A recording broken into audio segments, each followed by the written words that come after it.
Welcome back to episode 95 of Mompreneur Mastery. Today I'm talking to Aiza, aka the brand chef behind Studio Koya. She is the genius behind flavor-packed branding that makes your offers stand out and sell. Because what is the point of a pretty brand if it doesn't bring in buyers? And we're digging into something that way too many business owners skip, which is branding your offer. Not your business, not your logo, your offer. She's breaking down how to brand a specific offer, how that makes it easier to sell, easier to market, and makes it so much more irresistible to your dream clients. This really blew my mind and might bring big changes to my signature offer.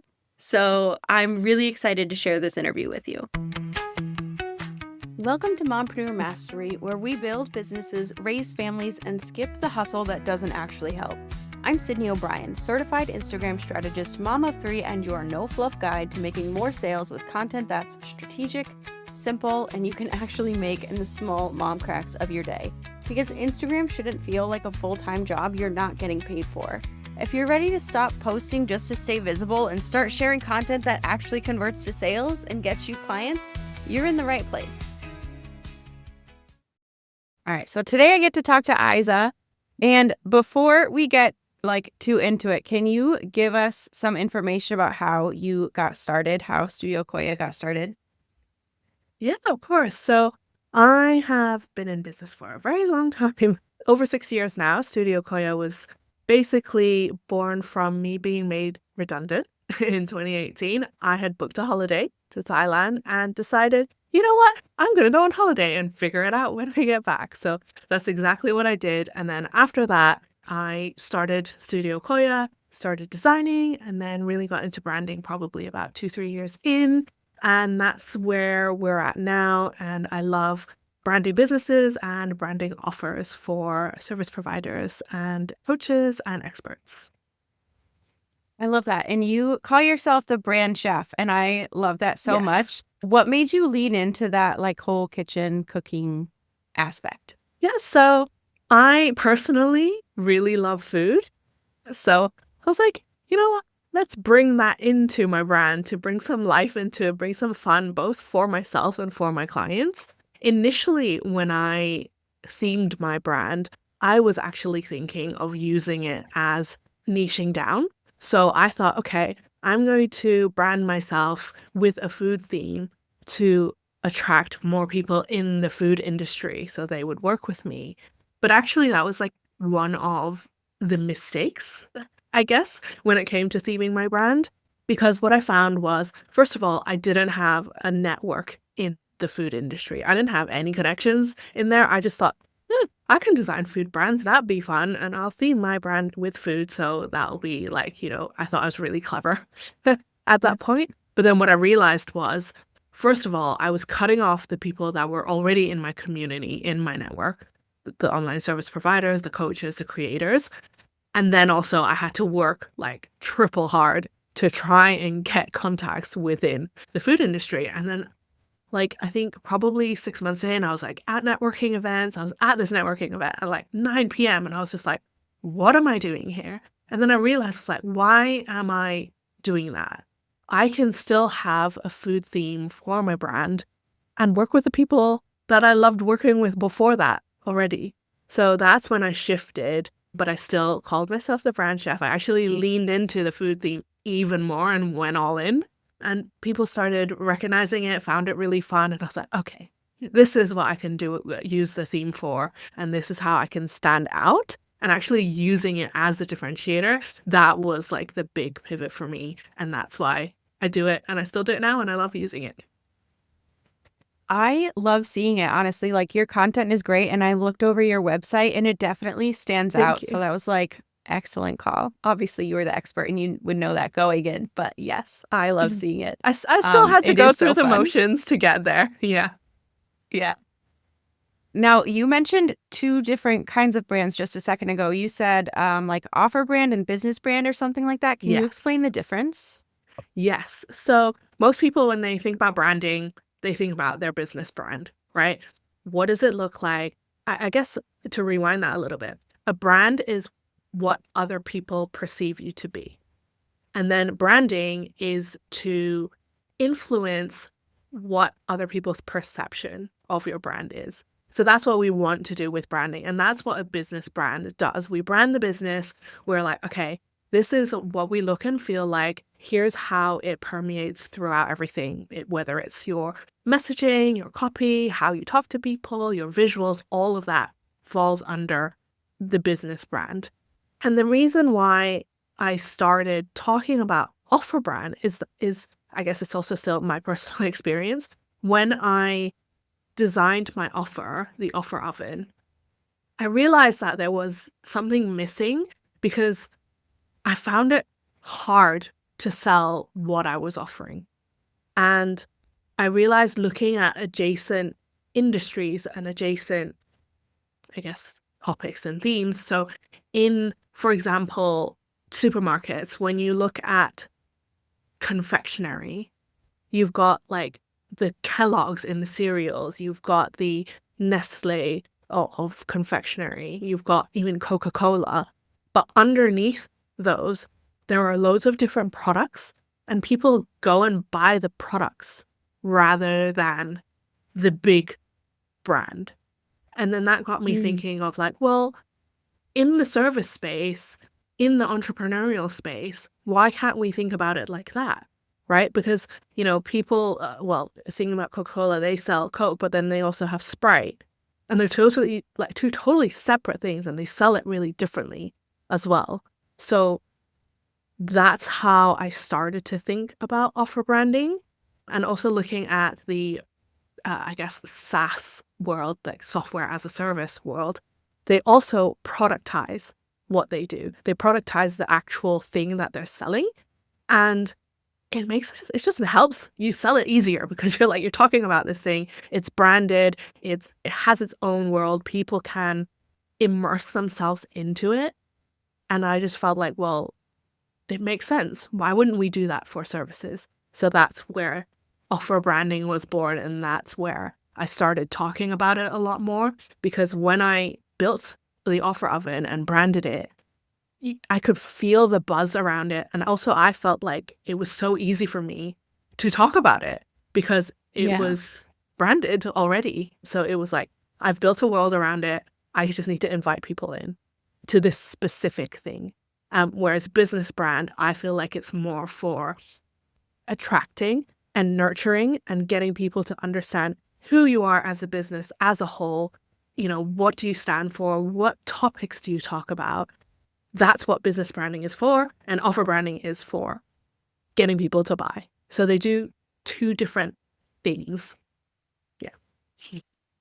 That's super interesting. So I could see like for different offers with like the different brands the messaging would be different as well. If selling like a high ticket, like year-long like course as opposed to like a 27 like guide or ebook. Having that differentiating offer brand would be super, super handy. Exactly. And I always say like brand your signature offer. So if you have templates, if you have like a lower ticket, maybe a membership or a product like a workbook or something like that, it might not necessarily warrant branding.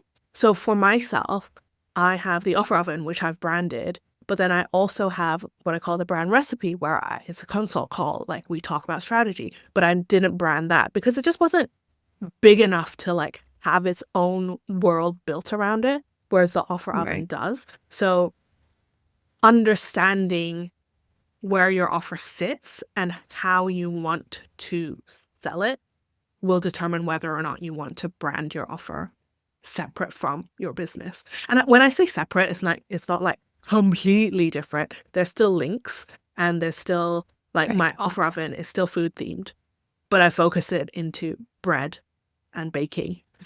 That's where the differentiator is. It's almost like a more narrow focus. So the visuals look slightly different. I use the bread emoji all the time when I talk about the offer oven. But when I'm in my main brand, when I talk about my thought leadership things, or when I talk about my podcast, when I write emails, like all of those things don't have that relationship. It doesn't have that brand linked to it. So yes, it's still linked, but there's a differentiator so that it can stand out within your business as well. That makes a ton of sense. Now, if someone had a signature offer that they haven't done like that, like specific narrower branding for, what would be like their first step to do that? I actually have what I call the R.I.S.E framework. So basically, it's research, identify, shape, and equip. So we want to understand how you want your offer to stand out first and foremost. Like, what is the goal of your offer? How do we want people to feel about it? And that forms the foundation. We want to make sure we know what the role is first. Like I said, some might you might not want to brand it. Some you might want to. So we need to figure that out and what it is that it's doing. And because we know what this offer is doing, we can then start to build from it. And that's when we identify the second stage, your differentiator. How do we want it to be different from your main brand? How do we want this offer to be different from all the competition that is out there? And that's when you start putting personality in there. Again, how do you want it to feel? How do you want your clients to feel about it? Is it fun and playful? Is it calming and serene? Like those types of things. That's where you want to figure out what your personality is. And this is optional, but I love theming. So this is when I'm like, okay, how can we theme this to make this stand out even more and make it really different? Or like, what's the tie-in? So for mine, it's obviously food, but it's like, oh, we're cooking up some branding. We're cooking up your offer. We're baking it to perfection. So like there's still that link, but then there's just a bit of language, a bit of visuals that make it slightly different. So that's the identify stage. And then shape is when you bring all that to life into visuals. And this is always my favorite part. So it's like, okay, we've identified what's different. Okay, what are the foundational things? What do we want people to feel? What's your personality? Now let's translate them and start visualizing. And then this is where everything comes to life. It's where you design stuff, colors, all of that fun stuff. And then equip is knowing what you need. It's figuring out, okay, what are the simple things that I need and where do people need to see them? And that's when you start putting it out into the world and you start designing the things that you need. So that's the process of branding your offer. Yeah. Wow. There's like a lot more to that than I think most people think of when they think of branding. They just think of like, the colors, the logos, the fonts. But yeah, I think a really big important part of it seems how people feel about it too. Can you talk a bit Yes. about why that's so important for branding? Yeah, I mean, everything about your brand is about perception. And as business owners, we we know how we want people to feel about our brands. So we need to be able to influence people and try and nudge them that way. And Hmm. basically, ultimately, nudging them to buy from us. So Right. that's why that part of understanding how you want it to feel and how you want your audience to feel about your business is super, super important. This is all, we say it's brand strategy, but that's basically what it is. We want to know what people want and how people want to feel, and we want to try and bring that out of them through all the brand assets. So that's why I say branding is more all-encompassing than people think. It's not just the surface level visual stuff. Yeah, we can look pretty, but what are we looking pretty for? Right. Right? That's the underlying. We need to know the meaning and we need to know the foundational stuff so that branding can do something for us. I always think we want it to do something for us, right? Otherwise, why are we doing this in the first place, right? We could just talk about our offers. Even when we just talk about our offers, people still have a perception about us. So when we add the layer of branding on top, it's like we have a bit more control. We know that we are trying to get people to do certain things, to feel a certain way. Whether or not they do that, obviously, everyone is different and everyone looks at things and perceives things differently. But there are overarching things that we can try and do to make our brands feel the way we want it to feel. Hmm. Wow. Do you think that is something that most people would be able to like DIY, or is that like outside help necessary? I mean, it really depends. Yeah. Because some people, they can, really go inward and discern what they need and how they feel and like have a really good pulse on what their clients are doing and how they feel as well. And some people, it's about having a conversation with a brand designer and just talking through it and figuring it all out and having someone extract it out of them. Yeah. And so it really does depend. And obviously also it's whether or not you're a creative or a designer and have a design eye to then be able to translate all of that into something visual. And if you're confident in doing that, like I would always say, like, go for it. Like if you think you can do it, go for it because you know your business best. But then Mhm. there's also that advantage of if you're working with someone, you have an outside eye because sometimes you're too close. It's like reading the label from inside the jar and that Right. analogy. So sometimes having an outside perspective just adds that level of depth that you might not have gotten. Or like it's like, oh, I never thought about it in this way. Like just that different angles of how to approach certain things. That, and of course that's why brand designers exist. That's why a lot of services exist because, you know, not everyone can do everything, and also we're not experts in different things. So Right, so for yeah. sure. That is something I'm guilty of a lot, like being too close to something where I Yeah. just need that like outside perspective that's like not nearly Yeah. as like biased or like emotionally attached like I am to my own Yeah. stuff.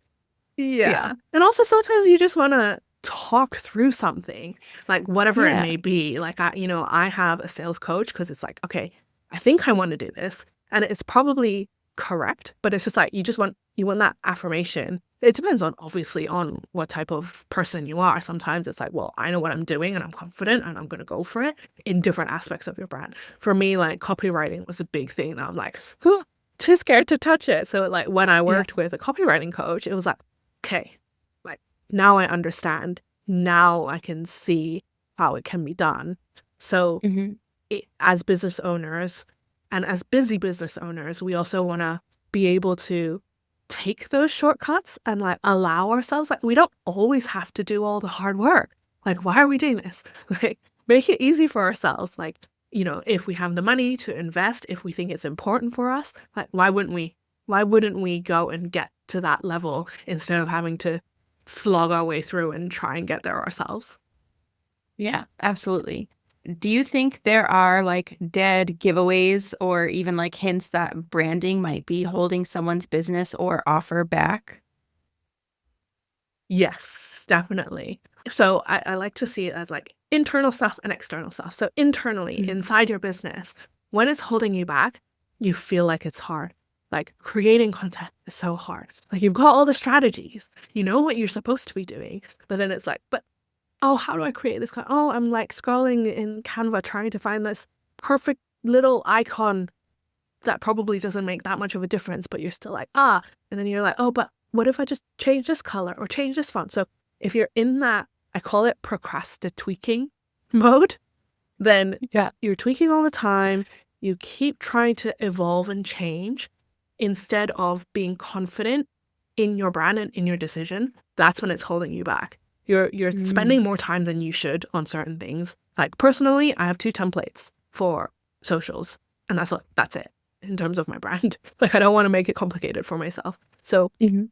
something like that and like being confident about using it, that's when that will help. So yeah, so procrasti-tweaking is a big thing in terms of branding holding you back. And then externally, it's when you feel like there is a misalignment or when your clients feel like there's a misalignment. So when they see your offer and they have a certain perception about it. And then when you talk to them and when you're like, okay, well, this is what it does and blah, blah, blah. And they're like, oh, I didn't know you do that. Or I didn't know that was how it was done. That's when you can see, okay, visually something is not connecting in terms of the value, the transformation that I'm giving to my clients. They're not getting it when they see it in the first place. Then it's like, okay, there's a disconnect there. And even when someone does take the leap and work with you, and afterwards they're like, you know, your experience is so much better than what I thought it was going to be.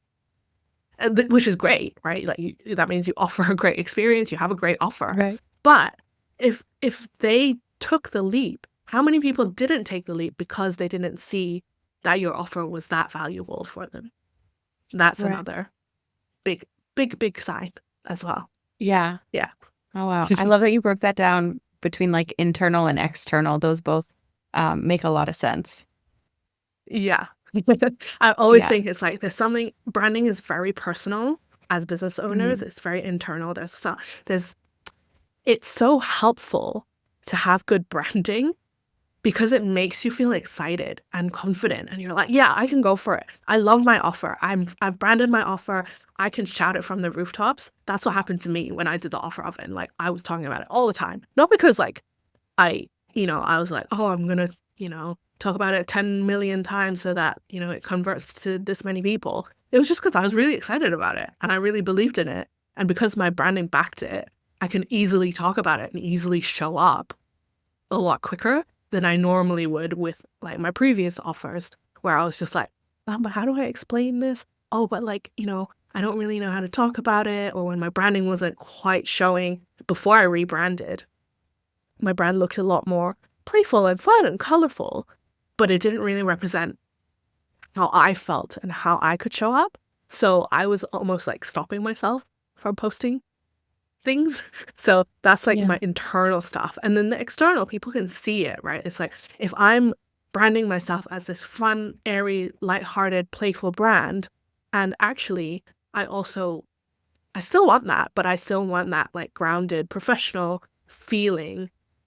It's not coming across. So then the people who want that won't be reaching out to me for me to help them.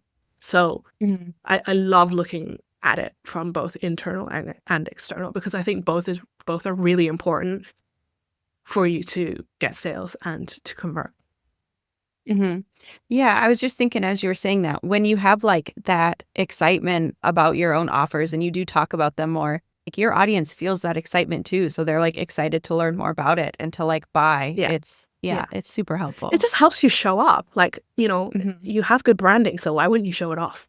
You want to show Yeah, it off. It was like when right. I worked with my copy coach and I'm like, "Huh, I can talk about this now." Like I could talk all till the cows come home, right? Yeah. So it's a similar thing. It's like I can get confident, and if my branding is Mhm. good and I'm confident in it, I will use it more. And when you use it more, you'll show up more, and then that's when your Mhm. clients see you more. Yeah, I love that. Now you also have a free mini class. Can you tell us about that? Yes, I have a mini class called Need a Theme. So I've been talking about a theme a little bit and how I've used it in my branding. So if you're thinking that, you're thinking, oh, what can a theme do for me? Like, can a theme work for me? That would be the perfect place to start. It'll tell you like, what not to do, how to approach it, and some steps that you can go through to see if a theme can work for you, and how to start implementing one as well. So yeah, it's a mini masterclass. It's only 15 minutes because I know we are short on time. So yeah, have a watch and if you come up with a theme, let me know. Like I'm always really excited when people start theming their brands and how they do it. Like I think people's creativity is amazing because I've run some challenges before where I help people go through theming their brands, and the things that come up are just wild. Yeah. That sounds so fun. Like, as you were talking about a theme at the very beginning, I was like, "Oh, I wonder if I could do that for my business." That sounds so cool. I Yeah. love that Again, it's idea. about like, yeah, it's about bringing something exciting into your brand so that you can use it. And when you have whatever it is, whether it's a theme or even just like, and I say even just, but it's like if you have a personality or a feeling that you want to bring across, having that as an anchor will really help you shortcut in content creation, in marketing, in even like the internal stuff like building your offer, whatever Mhm. your curriculum might look like or the space that people come to will look like. It all helps inform that. And that's what branding does. So theming is just a part of it. It's like a tool to help you get there and to help you build those shortcuts to be able to do things faster, to be able to make decisions faster as well. Yeah, I can see how that would be very helpful, and I hadn't thought of that before, how it would help inform even, like, offer creation and, like, curriculum and things. Wow. Yes, So it's sprinkling your definitely. personality within everything Mhm. that you do. Like branding, because branding doesn't just stop at like getting people in the door. It's not just like outward marketing. It's once people buy into you, once people have bought your offer, whatever it may be, when they come in, it's like, okay, well, we want that experience to continue because we want them to still have that feeling because they can either continue to work with you, they can talk to other people about you. If they loved the experience, they'll talk about it. So that's what we want as well. Like that's why, brands have their advocates. Like I don't know, when you buy skincare and you're like, okay, well, that's the only brand I use because of the experience, not just the product itself, but everything that goes around it. Same with Mhm. restaurants. That's why we have favorite restaurants because people, they have great staff, great service, great cutlery, like, everything feeds into that. So, Right. it's not just about getting people in the door, it's getting people in the door and then them loving the experience that they have. And that's also super important. And that's, again, something that people don't think about too much when they think about branding because they think, oh, it's all about marketing. But actually, it's everything from start to end in terms of the customer journey. And that includes them being in and leaving your offer, finishing with your offer, and being advocates for your brand as well. Yeah, that makes a ton of sense because, yeah, that client experience, when it's like that positive, they're not only like coming back for other offers, but sharing it with their friends and like turning into like Yeah. referrals for you as well. Yeah, and you want them to feel like it's seamless, right? When you do your offer branding and they come in and they're like, okay, I understand it. Like we're going through these stages, like, and that's Hmm. where it all comes in. And it's like, okay, the experience is like still, it feels the same. I also like to talk about branding and offer branding like it's Disneyland. So you're going into Disneyland, right? But when you go into the theme park, there are all these different worlds either like Adventure World or Frozen Land or all like I don't know the names of it, but I know there are different worlds in Disneyland. Yes. So that's what the offer is. Some people they go for to go in like the future world to do the Space Mountain and all that exciting stuff. Some people they go for Frozen because they love Frozen. Like there's loads of different things that people go for, and it's not just the whole brand. They go for that particular experience, and that's what offer branding is. But then there's still many people that go to Disneyland because of the Hmm. brand. So Right. that's like what I would like to compare it to.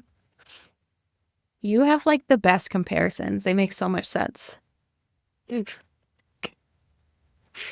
Yeah, I mean, I it's just love it's that. just easier to understand sometimes. I don't. Yeah, I'm it like, oh, is. yeah, because sometimes branding jargon is just branding jargon. Which is why I Yeah. put the food theme in as well, because sometimes it's just easier for me to explain when I'm like, well, this is like walking into a restaurant, and then this is like eating a croissant. It could be anything. Yeah. I Something love that that people so can actually much. relate to. Yeah. Yeah. That's so smart. Where can listeners go to connect with you and like stalk your offers and learn all the things? Yeah, so you can stalk me at Studio Koya, and that's Coya. Definitely check out the mini masterclass. It's free. Just have a watch through that. I've got the offer oven if you're thinking about branding your offer, and yeah, I've got a podcast as well called Nourish Your Brand. If you want to listen to me chat about it, every episode is a food analogy, talking about how you I nourish your love it. brand. So yeah, so that's where you can find me. Awesome. I'm going to put links for all of those in the show notes. I am so excited to do the mini masterclass myself. So definitely everyone else check that out. Thank you so Amazing. much for coming to talk to me. And I'm also really excited because you recorded a masterclass for Post with Purpose, my membership as well. Yes. So if you're Yeah. in Post with Purpose, get really excited for that. I'm super excited to hear how people feel about the masterclass. It's all about offer branding and what it can do for you. Just basically what we talked about today, but in more depth. Yeah, I love that. Thank you so much for coming on and chatting. Thank you so much for having me. Okay, but how good was that? I loved this conversation and also watching the training she gave inside of Post with Purpose. After watching it, I immediately started rethinking the branding for my membership. And I'm really excited about the possibilities and fully plan on digging into that more. So if this conversation has your wheels spinning too, and you want to have the full masterclass she recorded exclusively for Post with Purpose, she goes much deeper in the training and walks you through that R.I.S.E framework in much more detail so you can bring your signature off to life in a way that really connects with your audience, makes it easier to market, and makes it easier to sell. So if you're a member, head to the portal and check that out. If you're not, there's a link in the show notes to join so you can get access to that and a whole lot more. Thanks so much for hanging out with me on Mompreneur Mastery. If this episode gave you more clarity or a little boost of confidence, I would love for you to follow the show, leave a review, or share it with a fellow mom building her business on her own terms. And hey, if something really clicked, DM me on Instagram. I am at socially.yours.strategist and tell me the one thing you're doing differently after listening. I love hearing what is landing for you. Until next time, here is to less stress, more sales, and a business that actually fits your life.